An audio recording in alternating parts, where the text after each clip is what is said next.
আমরা যদি হুব্বুর রাসূল, হুব্বুল্লাহ, রাসূল সাল্লাল্লাহু আলাইহি ওয়াসাল্লাম আদর্শ নিয়ে যতক্ষণ না পর্যন্ত আমরা আলোচনা না করব, আমরা না জানবো, ততক্ষণ পর্যন্ত আমরা বুঝবো না এই রাসূল আমাদের জন্য কি করেছেন, এই রাসূলকে কেমন ভাবে ভালোবাসতে হবে, রাসূলকে কেমন করে মহব্বত করতে হবে। যে রাসূলের জন্য হাজার হাজার সাহাবায়ে কেরাম, হাজার হাজার সাহাবায়ে কেরাম বুকের তাজা রক্ত ঢেলে দিয়েছেন। যে রাসূলকে গালি দিলে যুবকরা ঝাঁপিয়ে পড়ে সেই কুফফারের উপর, সেই শাতিম রাসূলের উপর। যে রাসূলকে গালি দিলে কোন শাতিমের দুনিয়াতে থাকার কোনো অধিকার নেই, কিন্তু একদিকে আমার নবীকে নিয়ে কটূক্তি করে, অপরদিকে আমার ভিতরে কোনো রক্তক্ষরণ নেই, আমার ভিতরে কোনো অনুকম্প নেই, আমার ভিতরে কোনো কম্পন নেই। কেন নেই? আমি সেই রাসূল সম্পর্কে কিছু জানি না। এই জন্যে আজকে থেকে ইনশাআল্লাহ তাআলা ধারাবাহিক রাসূলের সিরাত নিয়ে কিঞ্চিত আলোকপাত করব। হ্যাঁ, এরপর সময়ে যখন যেই বিষয়ে আলোচনা করার প্রয়োজন, সামনে কোরবানি, হজ, সেই বিষয় নিয়ে আলোচনা আসবে, কিন্তু সিরাতের ধারাটা, সিরাতের আলোচনা আমাদের অব্যাহত থাকবে ইনশাআল্লাহ। তো আমরা যদি কারো জীবনী যদি পুরোপুরি জানতে চাই, বা কারো যদি জীবনী যদি আমরা বুঝতে চাই, প্রথমেই সেই মানুষের জন্মের শুভ লক্ষণ, জন্মের আগের বিষয়ে, তার বংশটি কেমন, তার বাবা কেমন, তার দাদা কেমন ছিল, আসলে যে তার বংশ, তার যে শুক্রাণুটা কি পাক নাকি পবিত্র, সেই বিষয়টাই কিন্তু আমাদের জানা অপরিহার্য বিষয় হয়ে যায়। এই জন্যে আজকে আমরা আলোচনা করব তার বংশ নিয়ে। এ ব্যাপারে স্পষ্টভাবে আমি আপনাদের সামনে কয়েকটি হাদিস বলেছিলাম যে নবী করিম সাল্লাল্লাহু আলাইহি সাল্লাম বলেছেন। অপরদিকে আল্লাহ সুবহানাহু ওয়া তাআলা তার কোরআনুল কারীমের ভিতরে আয়াতে বলেন, আল্লাহু আ'লামু হাইতু ইয়াজআলু রিসালাতাহ। আল্লাহ সুবহানাহু ওয়া তাআলা সূরা যুখরুফের 32 নম্বর আয়াতে বলেন, আল্লাহু আ'লামু হাইতু ইয়াজআলু রিসালাতাহ। আল্লাহ সুবহানাহু ওয়া তাআলা আ'লামু, তিনি সবচেয়ে অধিক ভালো জানেন, সবচেয়ে বেশি জানেন। হাইতু ইয়াজআলু রিসালাতাহ, তিনি তার রিসালাতকে, অর্থাৎ রাসূলের ধারা এবং নবী রাসূলদের ধারা তিনি কোথায় কিভাবে তিনি প্রেরণ করবেন, আল্লাহ সুবহানাহু ওয়া তাআলাই খুব বেশি ভালো জানেন।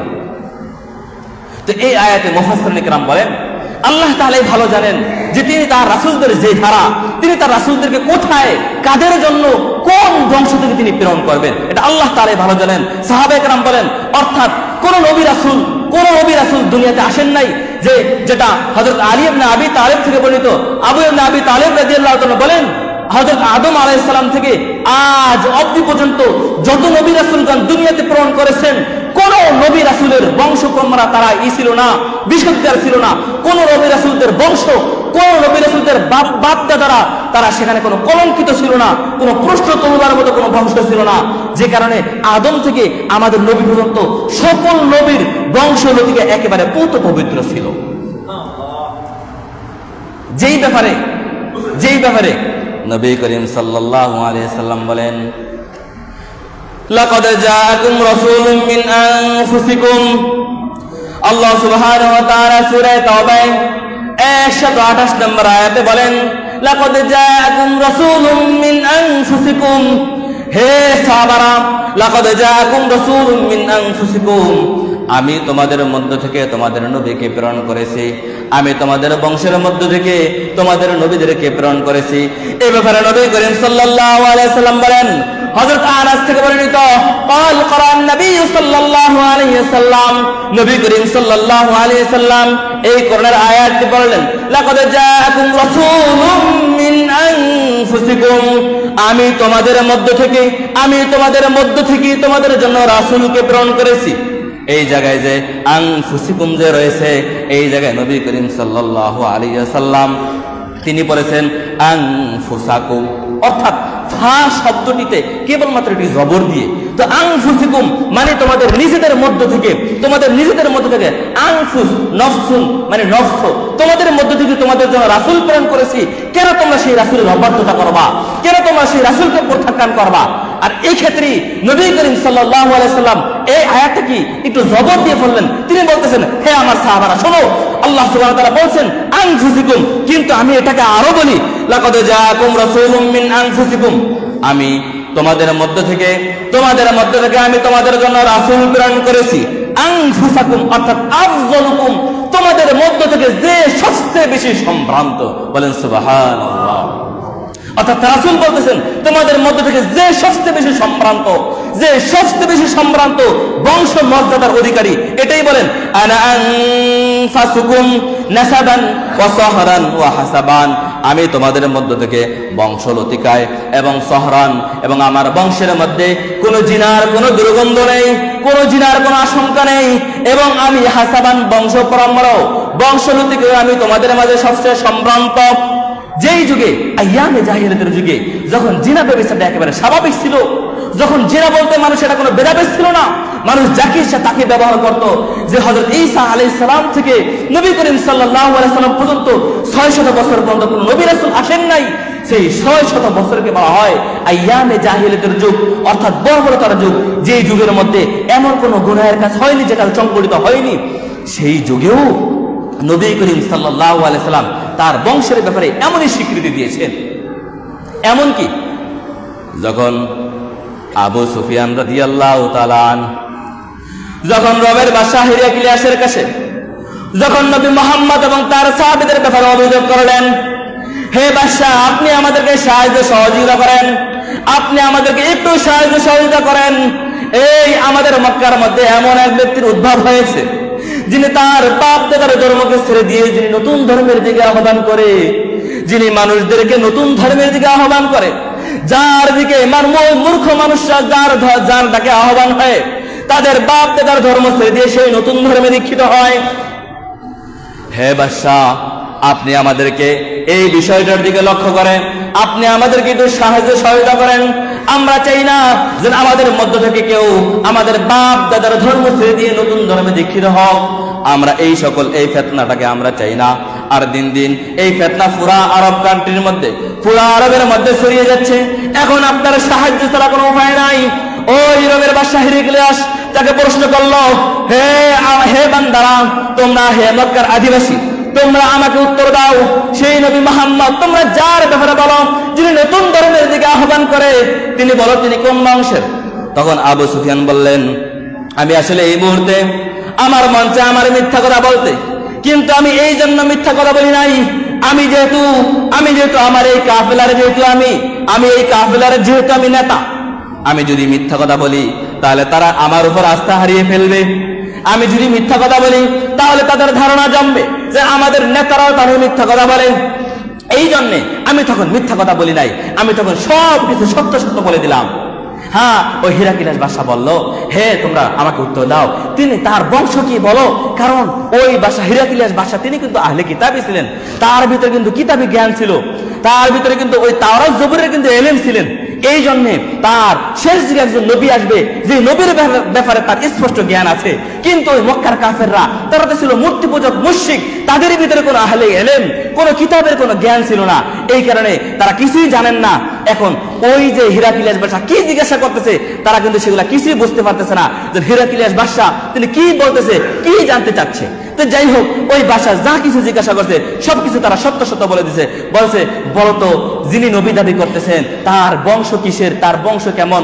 তখন তারা বলল যে হে বাদশা, যিনি নতুন নবী দাবি করতেছেন, যিনি নতুন ধর্মের দিকে আহ্বান করতেছেন, তিনি কিন্তু জু নসব, তিনি কিন্তু বংশওয়ালা, তিনি কিন্তু বংশ বলি আমাদের মক্কার মধ্যে সবচেয়ে সম্ভ্রান্ত বংশের তিনি একজন অধিবাসী। এরপর আরো অনেক কিছু জিজ্ঞাসা করছে, সব কিছু জিজ্ঞাসা করার পরে বললেন, হ্যাঁ শুনে রাখো, তিনি হলো সত্য নবী, তিনি হলো সত্য নবী, আমি তার এই ব্যাপারে কোনো কিছু ব্যবস্থা নিতে পারবো না। তখন তাদেরকে তার উফুডুকুন নিয়েও তখন তাদেরকে উফুডুকুন সহকারে তাদেরকে ফিরিয়ে দিলেন। যাই হোক, আমরা বুঝতে পারলাম তো ওই যুগের ওই বাদশা হিরাক্লিয়াস পর্যন্ত ওই তার বংশের ব্যাপারে জিজ্ঞাসা করলেও মক্কার মুশরিকরা পর্যন্ত তার বংশের ব্যাপারে স্পষ্ট বার্তা দিয়েছেন, স্পষ্ট খবর দিয়েছেন। আমরা বুঝতে পারলাম ওই মক্কার কাফেররা পর্যন্ত, মক্কার মুশরিকরা পর্যন্ত যারা সেই নবী মুহাম্মদের বিরোধিতা করত, যারা সেই নবী মুহাম্মদের বিরুদ্ধাচরণ করত, এত সত্ত্বেও কিন্তু তারা নবী মুহাম্মদের বংশ পদ মর্যাদা সম্পর্কে অস্বীকার করতে পারেন নাই।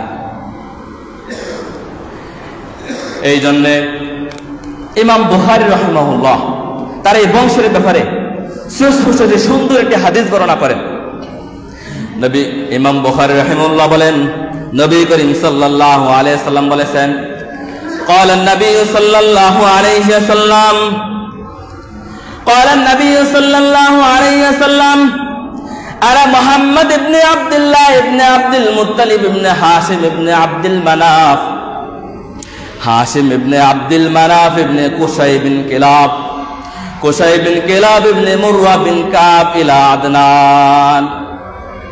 ইমাম বুখারী রাহিমাহুল্লাহ নবী করিম সাল্লাল্লাহু আলাইহি সাল্লামের বংশগতিকার ব্যাপারে স্পষ্ট সহিহ সনদে একটি হাদিস বর্ণনা করেছেন, যেখানে আদনান পর্যন্ত তিনি বর্ণনা করেন।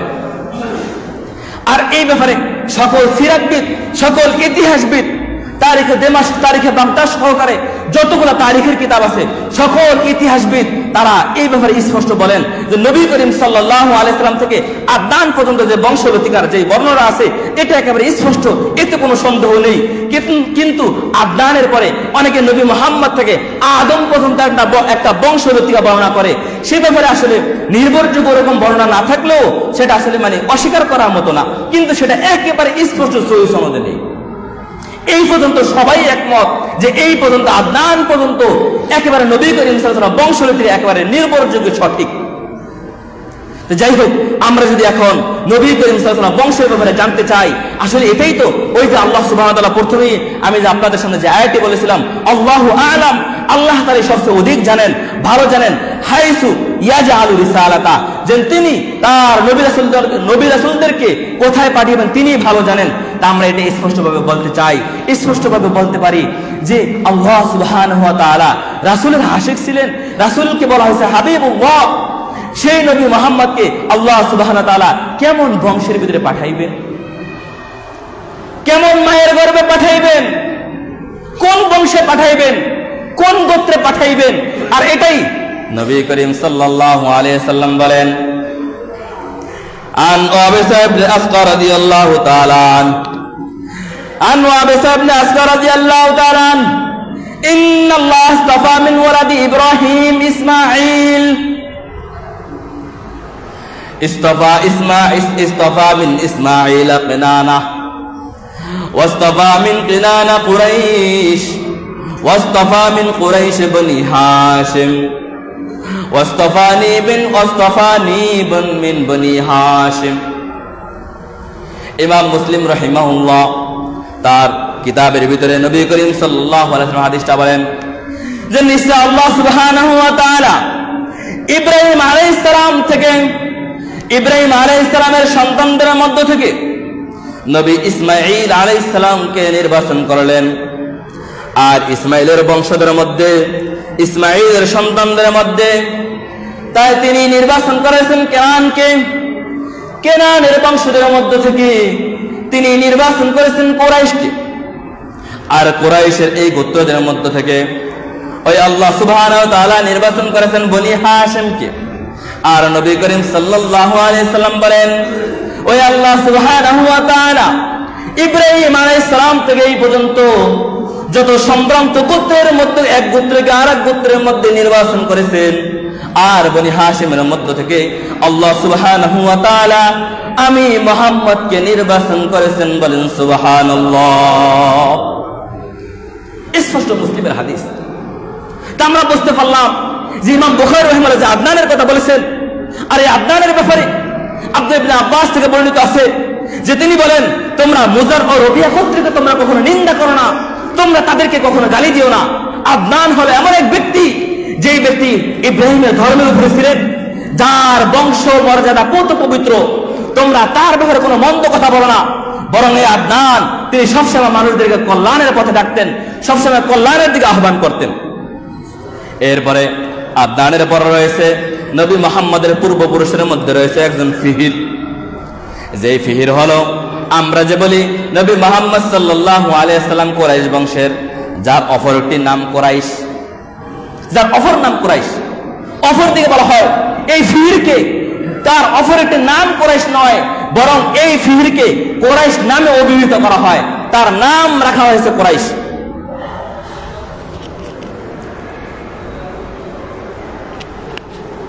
তো সাহাবায়ে কেরামদেরকে বলা হইল যে আসলে এই ব্যাপারে তাকে কেন কুরাইশ বলা হয়, তো বলা হয়েছে আসলে তাকে এই জন্য কুরাইশ বলা হয়, যেরকম ভাবে সমুদ্রের মধ্যে কুরাইশ একটি বড় মাছ, তাফসীরের মধ্যে রয়েছে এই কুরাইশ এই মাছটির কাছে সব মাছ নতজানু হয়ে যায়, সকল মাছ তার খাবার হিসেবে বিবেচিত হয়, কোন মাছ তাকে ভক্ষণ করতে পারে না একমাত্র কুরাইশ ছাড়া।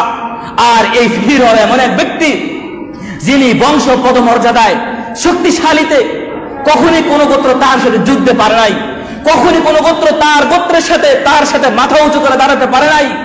এই কারণে তার এবং তার বংশকে বলা হয় কুরাইশ। যেমনি ভাবে কুরাইশ মাসটি সকল মাসের উপর অগ্রগামী, তেমনি ভাবে সকল গোত্রের কাছে এই ফিরির এবং তার সন্তানদের এরকম ভাবে অগ্রগামী। এই জন্যে যেহেতু ফিরির এত বংশ পদমর্যাদার অধিকারী, এত শক্তিশালী, এই জন্য তাকে বলা হয় কুরাইশ। তা আমরা কি বুঝতে পেরেছি যে আমরা যে বলি কুরাইশ বংশ, আসলে কুরাইশ মানে হলো সবচেয়ে বেশি সম্ভ্রান্ত, সবচেয়ে বেশি বীরত্ব, সবচেয়ে বেশি মর্যাদার অধিকারী হলো একটি কুরাইশ গোত্র। এরপরে নবী করিম সাল্লাল্লাহু আলাইহি সাল্লাম বংশের মধ্যে রয়েছে কাব। সেই কাব হলো এমন এক ব্যক্তি যে কাবের ব্যাপারে একটি আশ্চর্যজনক একটা ঘটনা আছে। আমরা যে আজকে একত্রিত হয়েছি, আজকের দিন হলো ইয়াউমুল জুমআহ, আরবিতে বলা হয় জুমআ। আর এই কাব, এই ব্যক্তি একমাত্র প্রথম ব্যক্তি, এই ব্যক্তি একমাত্র প্রথমে এই দিনে মানুষদেরকে একত্রিত করেন, এই মানুষদেরকে একত্রিত করে কিছু আলোচনার প্রচলন ঘটান। এই জন্য এই শুক্রবার ইয়াউমুল জুমআর আগে নাম ছিল ইয়াউমুল আরুবা। কি নাম ছিল? শব্দটা বোঝে নাই? ইয়াউমুল আরুবা। সবাই বলেন ইয়াউমুল আরুবা। ইয়াউমুল জুমআর পূর্ববর্তী নাম ছিল কি? ইয়াউমুল আরুবা। এরপরে যখন এই কাব তিনি যখন সকল মানুষদেরকে একত্রিত করে তিনি মানুষদেরকে কল্যাণের দিকে ডাকতেন, তিনি ওই সময় আমাদের মতো তো পাঁচ ওয়াক্ত নামাজ ছিলেন না, কিন্তু তিনি ওই ইব্রাহিম আলাইহিস সালামের বংশের, ইব্রাহিম আলাইহিস সালামের ধর্মের যে ইবাদতগুলো ছিল তিনি মানুষদেরকে সেইভাবে নসিহত করতেন, সেইভাবে তিনি মানুষদেরকে ডাকতেন, কল্যাণের পথে ডাকতেন এবং খারাপ অশ্লীল কাজগুলোকে পরিত্যাগ করার জন্য তিনি আহ্বান করতেন। তিনি এটার প্রথম প্রচলন ঘটান। এই জন্য তিনি যেহেতু প্রথম মানুষদেরকে একত্রিত করতেন, জমা করতেন, মানুষদেরকে একত্রিত করতেন, জমা করতেন। আর জমা করা, মানুষদেরকে একত্রিত করা, এটাকে আরবিতে বলা হয় জমা। কি বলা হয়? জমা। মানে ওয়াহেদ তাসনিয়া জমা। ওয়াহেদ হলো একক, তাসনিয়া হলো দ্বিবচন, জমা হলো বহুবচন, অর্থাৎ মানুষদেরকে একত্রিত করা, বহুবচন একত্রিত করা। এই জন্যে তখন নাম ছিল ইয়াউমুল আরুবা।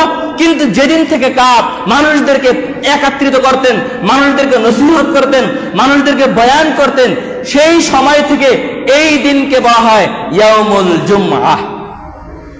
কি বলা হয়? ইয়াউমুল জুমআহ। ইয়াউমুল জুমআহ হলো মানে মানুষ একত্রিত করার দিন। মানে কোন দিন মানুষ একত্রিত হয়? ওই সেই দিন, এটাকে বলা হয় ইয়াউমুল জুমআহ। তো এই কাব তিনি সর্বপ্রথম এটাকে প্রচলন করেন। এরপরে এই কাবের বাবা হলো, কাবের ছেলে হলো কুসাই, আর কুসাই হলো এমন এক ব্যক্তি যাকে বলা হয় মুজমির। এই কুসাই ওই মক্কায় এসে তিনি কুরাইশদের মধ্য থেকে যে সকল গোত্র তারা বিভিন্ন ভাগে বিভিন্ন বাপ দাদারা বংশে তারা ভাগে বন্টন হয়ে গেছে। কেউ পাহাড়ে গিয়ে বসবাস করে, কেউ নদী নালায় নিয়ে বসবাস করে, কেউ সেই মরুভূমিতে বসবাস করে, কেউ গাছগাছালিতে পাকালিতে বিভিন্ন জায়গায় বসবাস করে। এক পরিবারের মাঝে আর এক পরিবারের কোনো সম্পর্ক নেই, এক পরিবারের ছায়া আর এক পরিবারে দেখতে পারে না। কিন্তু এই কাবের ছেলে কুসাই এসে তিনি সকল কুরাইশদেরকে একত্রিত করেন, সকল কুরাইশদেরকে ডেকে এসে তাদের বংশ মর্যাদার পদমর্যাদার অধিকারী করেন, তাদেরকে তাদের বংশ মর্যাদা এগুলা বোঝানোর পরে তিনি সকল কুরাইশদেরকে একত্রিত করে তারা আবার স্বাবলম্বী হন। এই জন্য তাকে বলা হয় মুজমি, তার অপরিটি নাম মুজমি। আর তিনি সর্বপ্রথম সেই মক্কার মধ্যে দারুন নাদওয়া নামে একটি পার্লামেন্ট তিনি প্রতিষ্ঠিত করেন। যে দারুন নাদওয়ার ভিতরে তিনি তার বিচক্ষণতা, তিনি তার জ্ঞানের মাধ্যমে যে দারুন নাদওয়ায় বসে সব কিছু তিনি পরামর্শ করতেন। তিনি তার বিচক্ষণতা, তার জ্ঞান গরিবের মাধ্যমে সকল মানুষদেরকে একত্রিত করে, এইভাবে তিনি পরিচালনা করেন। এরপরে তিনি ছিলেন এমন ব্যক্তি যিনি ওই আরবকে প্রশাসনিকভাবে উঠে আনিয়েছেন, যিনি কুরাইশ গোত্রকে সকল মানুষের শ্রেতা হিসেবে যিনি কবুল করেছেন। তার একজন ছেলে হলো হাশেম, তার ছেলে হলো, তার একজন ছেলে হলো হাশেম। হাশেম হলো এমন এক ব্যক্তি, হাশেম হলো এমন এক ব্যক্তি যিনি মক্কার মধ্যে সবচেয়ে বেশি দানবীর ছিলেন। ওই মক্কার লোকেরা যখন তারা দুর্ভিক্ষের ভিতরে যখন তারা কবলিত হইতেন, যখন তারা কোনো খাবার দাবার পাইতেন না, তখন এই হাশেম ব্যক্তি তিনি দল মত সিলসিলা নির্বিশেষে সকল গোত্রের লোকদেরকে দাওয়াত দিয়ে যতদিন পর্যন্ত দুর্ভিক্ষ থাকতো, যতদিন পর্যন্ত দুর্ভিক্ষ অবস্থান ছিল, ততদিন পর্যন্ত এই হাশেম এই সকল ব্যক্তিদেরকে তিনি খাবার দাবার খাওয়াইতেন। হাশেম মানে হলো চূর্ণ বিচূর্ণ করা, হাশেম মানে হলো একেবারে ধুলায় চূর্ণ বিচূর্ণ করা, ঘুরি করা।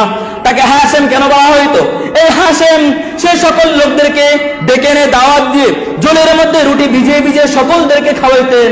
যে আসতেন কাউকে তিনি নিষেধ করতেন না, যত খাইতেন ততই খাওয়াইতেন, যেই আসতেন তাকে খাওয়াইতেন। এই জন্য তিনি যেহেতু রুটিওয়ালা, রুটিকে চূর্ণ বিচূর্ণ করে যেহেতু ঝোলের মধ্যে করে খাওয়াইতেন, এই জন্য তাকে বলা হয় হাশেম। আর এই হাশেম ব্যক্তি এমন এক ব্যক্তি যিনি এমন এক ব্যক্তি ছিলেন, তার কপালে এমন একালো ছিল, বনি ইসরায়েলের আলেমরা যখন তাকে দেখতেন, বনি ইসরায়েলের আলেমরা যখন তাকে দেখতেন তখন দেখতেন যে তার কপালের মধ্যে নূর চমকায়। এই নূর চমকানোর কারণে বনি ইসরায়েলের সকল আলেমরা তাকে এসে সেজদায় পড়ে যেতেন। এমনকি সেজদা করে তার হাতগুলো চুম্বন করে বলতেন, হে ভাই, এমনকি হে ভাই, বনি ইসরায়েলের যত রাজা বাদশারা আছে, এমনকি বাদশাহ হিরাক্লিয়াস সহকারে যত বাদশারা আছে, বাদশাহ হিরাক্লিয়াস পর্যন্ত ওই হাশেমকে আহ্বান করেছেন, প্রস্তাব করেছেন, হে হাশেম, তুমি আমার কাছে চলে আসো, আমার একজন মেয়ে আছে, আমার একজন রাজরানী আছে, আমি যাকে তোমার কাছে বিবাহ দিতে চাই, তুমি যদি চাও এই রাজত্ব সবকিছু তোমাকে আমি লিখে দিব, তুমি আসো, তুমি আমার কাছে আসো। শুধু আলেমরা নয়, বাদশারা পর্যন্ত সকলদের সুন্দরী মেয়েদেরকে এই হাশেমের কাছে বিবাহ দেওয়ার জন্য তারা প্রস্তাব করেছেন, কিন্তু হাশেম তাদের সকলের প্রস্তাব তারা প্রত্যাখ্যান করেছেন। কেন? কারণ বনি ইসরায়েলের আলেমরা দেখতেন এই হাশেমের কপালে এমন এক নূর চমকায়। তারা তো আহলে কিতাব, তারা তো জানতো আমাদের পূর্বসূরি অতি সামনেই এমন একজন নবী আসবেন, এমন একজন এই আরবের মধ্যে এমন একজন লোক আসবেন যার হাত ধরে সারা আরব এই অত্যাচার অনাচার সবকিছু মিটিয়ে দিয়ে যিনি হক প্রতিষ্ঠা করবেন, যিনি নতুন ধর্মের দাওয়াত নিয়ে আসবেন, যিনি এই সকল কাফেরদের উপরে বিজয়ী হবেন, যিনি হবেন সফল। হ্যাঁ, আর এই হাশেমের বংশের মধ্যেই সেই ব্যক্তি আসবে, বলেন সুবহানাল্লাহ। এই জন্য বনি ইসরায়েলের আলেমরা তাকে এসে সেজদা করতেন, এমনকি তার হাত পর্যন্ত চুম্বন করতেন। শুধু তাই নয়, বনি ইসরায়েলের যত আলেমরা আছে, এমনকি শুধু আলেমরা নয়, রাজা বাদশারা পর্যন্ত তার কাছে মেয়ে বিবাহ দেওয়ার জন্য প্রস্তাব দিয়েছিলেন। এই হাশেম সকলের প্রস্তাবকে অস্বীকার করে, তিনি সকলের প্রস্তাবকে অস্বীকার করেছেন। অস্বীকার করে এই হাশেম তিনি ওই মক্কার মুশরিকদেরকে নিয়ে তিনি গবেষণা করেন, মক্কার মুশরিকদেরকে নিয়ে তিনি সময় দেন। এমনকি ওই মক্কার মুশরিকরা তাকে নিয়ে বিভিন্ন জায়গায় বিভিন্ন সভায় তাকে আহ্বান করেন। আর এই হাশেম এমন এক ব্যক্তি যিনি আরব কান্ট্রিকে এগিয়ে নেওয়ার জন্য তিনি বিভিন্ন সিস্টেম অবলম্বন করেন, যার ভিতরে একটি হলো ওই মক্কার লোকেরা যখন তারা সফরে যাইতেন, সফরে সব সময় দুষ্টু দল, ডাকাত দল থাকতো। যেমনি ভাবে আমাদের এই পার্বত্য চট্টগ্রামে এই বাগাইছড়ি সহকারে বিভিন্ন জায়গায় রোডের কমতি হওয়ার কারণে যেমনি ভাবে ডাকাত দস্যুরা বসে থেকে এরকম হাজার ডলার, কোটি টাকা যেমনি ভাবে হাতিয়ে ছিনিয়ে নেয়, তেমনি ভাবে সে আরবেও তেমনি ভাবে মরুভূমির মধ্যে এই ডাকাত দস্যুরা বসে থাকতো। হ্যাঁ, এই কারণে হাশেম তিনি এই সকল মক্কার ওই যত আরব লোক আছে সকল লোকদেরকে নিয়ে তিনি সফরের একটি নীতিমালা তৈরি করেন। একটি হলো শীতকালীন সফর, একটি হলো গ্রীষ্মকালীন সফর। তিনি আবিষ্কার করেন শীতকালীন সফর আর গ্রীষ্মকালীন সফর। আর যেটাই আল্লাহ সুবহানাহু ওয়া তাআলা সূরাতুল কুরাইশে বলেন, লিইলাফি কুরাইশিন ইলাফিহিম রিহলাতাশ শিতাই ওয়াস সাইফ, গ্রীষ্মকালীন এবং শীতকালীন সফর। আরবের আসক্ত গ্রীষ্মকালীন এবং শীতকালীনের সফর, যেটা আল্লাহ সুবহানাহু ওয়া তাআলা সূরাতুল কুরাইশে এটা স্পষ্টভাবে বলে দেন। এটা হলো কার থেকে? ওই হাশেম থেকে। হাশেম তিনি গ্রীষ্মকালীন এবং শীতকালীন দুইটি সফরের পরিবর্তন করেন, প্রতিষ্ঠিত করেন। আর এই সফরের মাধ্যমেই তাদের ব্যবসায় সফল হয়। আর এই ব্যবসার মাধ্যমেই আরব কান্ট্রি ওই মক্কায় যারা বসতি করেছেন, মক্কায় যারা বসতি স্থাপন করেছেন তারা দিন দিন এই ব্যবসার মাধ্যমে তারা আরো উন্নতির শিখরে পৌঁছে যান। ওই হাশেমের ছেলে হলো ওই হাশেম, তিনি সিরিয়ায় ব্যবসার উদ্দেশ্যে রওনা দেন। ব্যবসার উদ্দেশ্যে রওনা দিয়ে তিনি যখন মদিনায় আসেন, মদিনায় আসার পরে তিনি সালমা নামক এক সুন্দর মেয়েকে তার পছন্দ হয়। সুন্দর মেয়েকে তার পছন্দ হলে তিনি যখন সালমাকে প্রস্তাব দেন, প্রস্তাব দেওয়ার পরে যখন প্রস্তাব তারা গ্রহণ করেন, প্রস্তাব গ্রহণ করলে তিনি সালমাকে বিবাহ করেন। সালমাকে বিবাহ করার ফলে তিনি যখন মদিনায় কিছুদিন বাসস্থান করেন, কিছুদিন বাসস্থান করার ফলে তার গর্ভে একজন সন্তান আসে। তার গর্ভে একজন সন্তান আসে, যেই সন্তানের নাম হলো সাহেবা। যেই সন্তানের নাম হলো সাহেবা, এই সন্তানের গর্ভপাত করে তিনি ওই গাজার উদ্দেশ্যে তিনি রওনা দেন, সিরিয়ায় গাজার উদ্দেশ্যে রওনা দেন। গাজায় রওনা দিয়ে তিনি সেই গাজায় ইন্তেকাল করেন। অপরদিকে তিনি কিন্তু ওই সালমার পেটে একজন সন্তান রেখে যান, যেই সন্তানের নাম হলো সাহেবা। তার নাম কেন সাহেবা রাখা হয়? তিনি যখন জন্মগ্রহণ করেন তার তখন একটি চুল মাত্র সাদা ছিল, সাদা। আর সাদাকে এটাকে বলা হয় সাহেবা, বৃদ্ধ। সাহেবা মানে বৃদ্ধ, যেহেতু চুল পাকা বৃদ্ধের লক্ষণ, আর ছোট বাচ্চাই বৃদ্ধের আলামত পাওয়া গেছে, এই জন্য তার নামকরণ করা হয় সাহেবা। যখন এই সাহেবা ওই হাশেমের আর এক ছেলে ছিল, হাশেমের আর এক ছেলে ছিল, এক ছেলে তো হাশেমের আর এক ছেলে ছিল মুত্তালিব। হাশেমের আর এক ছেলে ছিল মুত্তালিব। ওই মুত্তালিব যখন মদিনায় আসেন তার বাতিজাকে নেওয়ার জন্য, কুশায়ের আর এক ছেলে ছিল মুত্তালিব। ওই মুত্তালিব যখন দেখলেন তার ভাই ইন্তেকাল করেছেন হাশেম, ওই হাশেমের ছেলেকে নিয়ে আসার জন্য তিনি মক্কা থেকে মদিনায় রওনা দেন। ওই মদিনায় রওনা দিলে তিনি যখন সাহেবাকে নিয়ে আসেন, সাহেবা যখন একটু বড় হয়ে যায় তিনি উটের পিছনে বসিয়ে তিনি নিয়ে আসেন। নিয়ে আসলে তিনি দেখতে পান মানুষ যখন জিজ্ঞাসা করে এই হাশেম, হে মুত্তালিব তোমার পিছনে এই ব্যক্তিকে, তিনি যখন পরিচয় দিতে চাইলেন পিছনের দিকে তাকাইলেন, তাকিয়ে দেখেন তার এই ভাতিজা কেবলমাত্র একমাত্র তার কাপড় চোপড় নোংরা, তার দীর্ঘ সফরের কারণে তার পরিবেশ একেবারে জীর্ণ শীর্ণ। আবার ছিল না তার বাবা না থাকার কারণে তার অবস্থা খুবই ভয়াবহ। এই মুহূর্তে আমি এমন সম্ভ্রান্ত পরিবারের লোক, আমি যদি এটা পরিচয় দেই এটা আমার ভাতিজা, তাহলে এটা আমার জন্য কলঙ্ক, এটা আমার জন্য অপমান। এই জন্য তিনি পরিচয় দিলেন তিনি আমার গোলাম। সাহেবাকে কি বললেন? তিনি আমার গোলাম। ভাতিজাকে গোলাম বলে পরিচয় দেওয়ার পরে এরপরে যখন ভাতিজাকে গৃহে নিয়ে গেলেন, গৃহে নিয়ে যাওয়ার পরে এরপরে ওই মুত্তালিব তিনি তাকে নতুন কাপড় চোপড় পরিয়ে তাকে পরিচর্যা করে ওই মক্কার কাছে এসে ঘোষণা দিলেন, হে আরব জাতি তোমরা শুনে রাখো, এটা আমার গোলাম নয়, এটা আমার গোলাম নয়, বরং এটা হলো আমার ভাতিজা।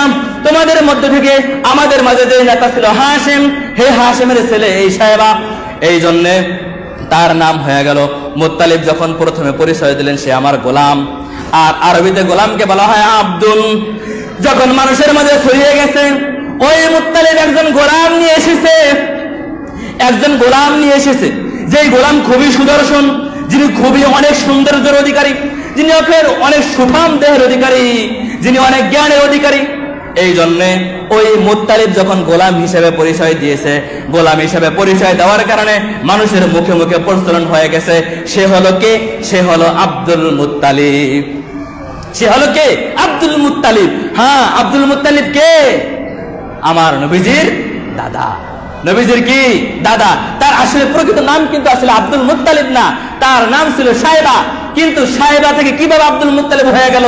ওই চাচা বলল, আরে সে আমার গোলাম, কারণ আমি যদি তাকে যদি ভাতিজা হিসেবে পরিচয় দেই তাহলে মানুষের মাঝে ছড়িয়ে যাবে, আহা এই নি মুত্তালিবের ভাতিজা, এই নি হাশেমের ছেলের এই অবস্থা। এটা কুরাইশ বংশের জন্য সবচেয়ে বেশি অপমানজনক, হাশেম গোত্রের জন্য অপমানজনক। এই জন্য সাময়িক সে গোলাম হিসেবে পরিচয় করে দিয়েছে মানুষের মাঝে, তখন আব্দুল মুত্তালিব হিসেবে পরিচিত হয়ে গেছে। এই জন্যে তখন তার পরিচয় হয়ে গেছে আব্দুল মুত্তালিব। তখন মানুষ যতই তার নাম সাহেবা ছিল, মানুষ সবাই এক নামে প্রথম পরিচয় আব্দুল মুত্তালিব। আরে আব্দুল মুত্তালিব ছিল এমন এক ব্যক্তি যিনি তার বিচক্ষণতায়, আব্দুল মুত্তালিব ছিল এমন এক ব্যক্তি যিনি তার বিচক্ষণতায়, বুদ্ধিমতায় সারা আরববাসীকে তিনি বিবাহিত করেছেন, সারা আরব গোত্রকে তিনি আশ্চর্যজনিত করেছেন। তিনি এই আব্দুল মুত্তালিব ছিলেন এমন এক ব্যক্তি যিনি ছিলেন শক্তিশালী, যিনি ছিলেন অনেক দরিদ্রের অধিকারী, যিনি ছিলেন দাতা, যিনি ছিলেন অনেক সুন্দর এবং অনেক বলিষ্ঠ কণ্ঠের অধিকারী, সুঠাম দেহের অধিকারী। এমনকি বলা হয় যেমনি ভাবে কুরাইশ বংশের মধ্যে যেমনি ভাবে বিভিন্ন ব্যক্তি বিভিন্ন গুণের অধিকারী ছিল। হাশিম ছিল অনেক দাতা, কিলাব ছিল অনেক বড় যোদ্ধা, এমনি ভাবে ওই যে কুরাইশ ছিল অনেক বড় যোদ্ধা, আবার বিভিন্ন ছিল দাতা, বিভিন্ন ছিল অনেক ধৈর্যের অধিকারী। বলা হয় যে আব্দুল মুত্তালিব এমন এক ব্যক্তি, যে ব্যক্তি তার বংশের সকল পুরুষের যত গুণাবলী রয়েছে সকল গুণাবলী তার ভিতরে একত্রিত করেছেন। বলেন সুবহানাল্লাহ। এই ছিলেন আব্দুল মুত্তালিব। তা আমাদের নবী করিম সাল্লাল্লাহু আলাইহি সাল্লাম পর্যন্ত আব্দুল মুত্তালিব এখানে বিশাল ঘটনা রয়েছে। আব্দুল মুত্তালিব তার নবীজির বাবা আব্দুল্লাহকে কোরবানি করেছেন। আবার এই যে জমজম কূপ, যে জমজম কূপ হযরত ইসমাঈল আলাইহিস সালাতু ওয়াস সালাম যার পায়ের আঘাতে জমজম কূপ আবিষ্কার হয়েছে, আল্লাহ সুবহানাহু ওয়া তাআলা জমজম কূপ সৃষ্টি করেছেন। সেই জমজম কূপ ওই ইসমাঈল আলাইহিস সালাম এর পরবর্তী প্রজন্মে এসে সেই জমজম কূপ একেবারে বন্ধ হয়ে গেছে। সেখানে জুরহুম নামক এক গোত্র তাদের সাথে যুদ্ধ বাঁধলে তারা মক্কার যত সম্পদ রয়েছে সব সম্পদ সেই জমজম কূপে নিক্ষেপ করে সেখানে মাটি দিয়ে ভরাট করে দিয়েছেন। এরপরে যখন আরব গোত্ররা সে মক্কায় এসেছেন, মক্কায় আসার পরে তখন তারা তাদের রাজনৈতিক অবকাঠামো তৈরি করতে গিয়ে এখানে কোথায় জমজম কূপ ছিল, কোথায় সেই কূপ ছিল, সেই কূপের কোনো সন্ধান ছিল না। এরপরে কালের বিবর্তনে সেই জমজম কূপের নিদর্শন একেবারে হারিয়ে যায়। এরপরে সেই যুগ যুগ পরে হাজার বছর শত বছর পরে এই আব্দুল মুত্তালিব হাতিমে শয়নকৃত ছিলেন। শয়ন থাকা অবস্থায় আল্লাহ সুবহানাহু ওয়া তাআলা তাকে স্বপ্নে দেখিয়েছেন, হে আব্দুল মুত্তালিব, ইহফির বি'রা, ইহফিরুল মাজমুনা, ইহফির তাইয়্যিবা, ইহফির জমজম। এই আব্দুল মুত্তালিব, তুমি এই জমজম কূপে তুমি খনন করো। এরপর তিনি তাকে স্পষ্টভাবে জমজম কূপের নিদর্শন দেখিয়ে দেওয়ার পরে আব্দুল মুত্তালিব নতুন করে সেই জমজম কূপ আবার দ্বিতীয়বার তিনি খনন করেন। এরপরে পর্যায়ক্রমে আব্দুল্লাহকে আবার কোরবানি করেন। এই জন্য নবী করিম সাল্লাল্লাহু আলাইহি ওয়াসাল্লাম বলা হয়, আনা ইবনু যাবাহাতাইন, আমি হলাম দুই জবাহের সন্তান, এক হলো ইসমাইল আর এক হলো আব্দুল্লাহ। তো আমরা বুঝতে পারলাম এখানে আরো বিশাল বড় ঘটনা রয়েছে। এখানে আরেকদিন এই আলোচনাটা করতে হবে, না হয় আপনারা প্রকৃত আলোচনাটা নবী করিম সাল্লাল্লাহু আলাইহি ওয়াসাল্লাম আপনারা বুঝতে পারবেন না। আলোচনা এমনি একেবারে সংক্ষিপ্ত করেছি, তারপরে যতটুকু না করলেই নয়। তো যাই হোক, সর্বশেষে আমরা বুঝতে পারলাম যে আল্লাহ সুবহানাহু ওয়া তাআলা নবী মুহাম্মদকে এমন মাতৃগর্ভে পাঠিয়েছেন, এমন বংশে পাঠিয়েছেন যে অবশ্যই যে নবীকে না বানালে আল্লাহ তাআলা কিছুই সৃষ্টি করতেন না। সেই নবীকে অবশ্যই এমন এক গর্বিত পাঠাইবেন, নাকি এমন এক বংশিত পাঠাইবেন। এই জন্য আমাদের বুঝতে হবে নবীজির বংশটা কেমন ছিল। এরপর নবীজি কত সম্ভ্রান্ত পরিবারের লোক, আর নবী কত সম্মানিত অধিকারী। তো আল্লাহ সুবহানাহু ওয়া তাআলা আমাদেরকে নবী করিম সাল্লাল্লাহু আলাইহি সাল্লামের শান মান মর্যাদা বুঝে সেটা রক্ষা করার মতো তৌফিক দান করুন। ওয়া আখির দাওয়ানা আলহামদুলিল্লাহ।